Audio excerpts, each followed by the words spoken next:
Syria's newly appointed Prime Minister has fled to Jordan with his family in what's a major blow for President Assad's regime. A spokesman for Riyadh Hijab said he had defected from what he called a terrorist regime and joined the revolution. Syrian activist groups say that 2 other ministers and some army officers have also defected, although that's not been confirmed.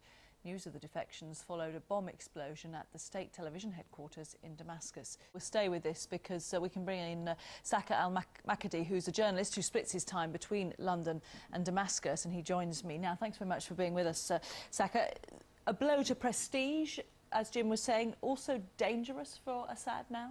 Well, it is a massive symbolic blow, but as Jim was saying, I don't think the Prime Minister really has a lot of power, so it's not really going to affect the political running of the country on a day-to-day basis. You know, he's appointed by the President, the ministers are also appointed by the President, so he can replace him fairly easily. But I think what this does show is that the President really doesn't know who he can trust anymore, because he appointed this Prime Minister 6 weeks ago, and according to the former Prime Minister's spokesman, now he's fled to Jordan, he said that he was liaising with the Free Syrian Army, the rebels, up to 2 months ago. So he was talking to the rebels, he was collaborating with the rebels at the point that he was appointed Prime Minister. So if Bashar al-Assad doesn't know who he can trust, if he's appointing his most high-profile figurehead in Parliament, and that person is already working with the rebels, then I think Bashar al-Assad really is going to be questioning everyone around him now. Interestingly, he also said that he had been essentially press-ganged into taking the role as Prime Minister, his spokesman saying that he was told, you either take the job or we will kill you.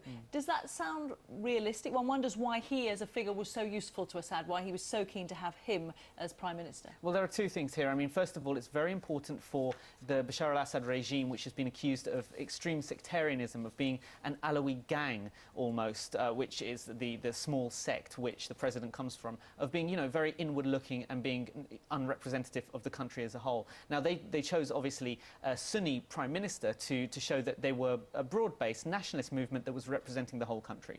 I think what you have to remember, though, in this case is that, yes, of course, the Prime Minister, the former Prime Minister, is going to say that he was forced into this, that he was given death threats if he didn't accept the post.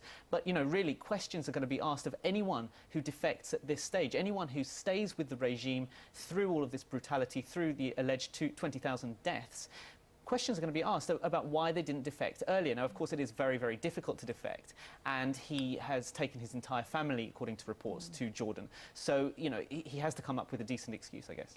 And just finally, talk us through the Jordanian angle, because, of course, as you say, he's in Jordan. That's proving a safe haven. Where do the Jordanians stand in all this? What is the role that they look forward to playing as the future goes on? Well, they've played they've had a very difficult balance, a fine line to balance between the two, because they've, of course, worried about the refugee influx, which has started to increase into Jordan massively in the last few weeks. So they're very concerned about that. But King Abdullah of Jordan was one of the first to say that President Bashar al-Assad should step down. He's one of the closest allies of the West, and one of the President Bashar al-Assad's most stringent you know, opponents since the very beginning of this. So it's natural that the Prime Minister would flee to Jordan.